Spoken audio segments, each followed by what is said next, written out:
the men's elimination chamber. We've got CM Punk. Yes. We've got John Cena. All right. We got Drew McIntyre. You know, I don't dislike Drew anymore. I'm a supporter of Drew. He's done fantastic. He has converted Drew. You gotta love it. Yes. Logan Paul. I mean, come on. I don't know. I don't get it. I mean, I get it, but it's unfortunate. Damian Priest, good for Damian, and then Seth Rollins. Very much over Seth. I wish it was Finn Balor instead. But let's do the same thing. Who's the dark horse? Who's the person, you know, with clear favorites? Punk, Cena, maybe even Seth. Who's the dark horse that you know, maybe they surprise and they if for the people that maybe thinking Cena, maybe it's this person.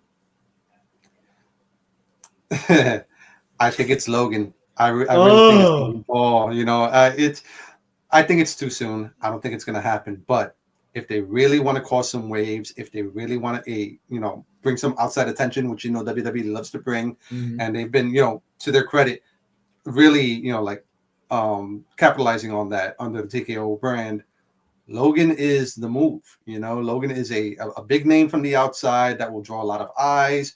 The dude has proven himself in the ring, although the Mysterio match kind of exposed him a little bit, you know, recently. But I mean, Logan is a big name, whether we like it or not. And, you know, in the ring, he has shown that he can at least go. And they will not put him in a position to embarrass himself or the company in this scenario. If he does end up getting the win somehow, you can see a lot of preparation going into this match to make sure that it maximizes his minutes, make sure that, you know, his athleticism is on display, rehearsal time, whatever the case may be. But if we're really going with a dark horse that can cause some waves and really throw everything into a loop, I think Logan's the move, as unpopular as it may be for a lot of reasons. Yeah, I agree. I mean, it's crazy. I just feel like it's so obvious who is probably going to win. I would probably have CM Punk as the dark horse, maybe Damian Priest, because we really haven't seen Damian Priest and Cody Rhodes, and that's something fresh. And they've really tried to maximize Damian Priest, and they really clearly seem to feel he's one of the key parts of the company, at least for the next few years. So that would be my pick. So we kind of know who I think is going to win, but who do you agree? Is it pretty much so obvious it's going to be Cena, or do you think maybe it's not so obvious it's going to be Cena?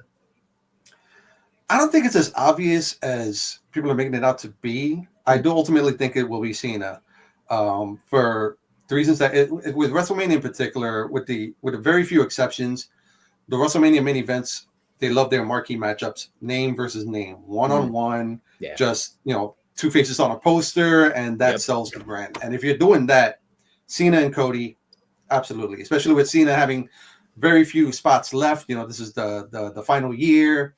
Cody has made it, you know, absolutely clear that he would love to face Cena at least one more time. What better way to do it than have it be at the WrestleMania main event? I think there's scenarios where Punk could win it and kind of throw that in there and get, you know, his WrestleMania main event that way. Rollins, I see there's a path for it as well, which also relates to Punk, because I think if Rollins wins, there's a scenario where Punk gets himself in that match as well, and we go triple threat. And, you know, there's, you know, a couple of scenarios that can go that way. But if we're talking about the odds, yeah, Cena's the biggest candidate to win this. It's the obvious choice. It sells the most. It really does. And with his impassioned promo after the Rumble, which I absolutely loved. Yeah, it's a side of Cena that we haven't seen in a long time. The intensity, play that up heading into Mania. We'll see at the time of this recording. Who knows? Even, you know, we got Mr. Johnson showing up on SmackDown, so who knows what they can throw to the WrestleMania plans. But as it goes right now, as it stands right now, Cena's the pick, and it wouldn't be a bad pick at all.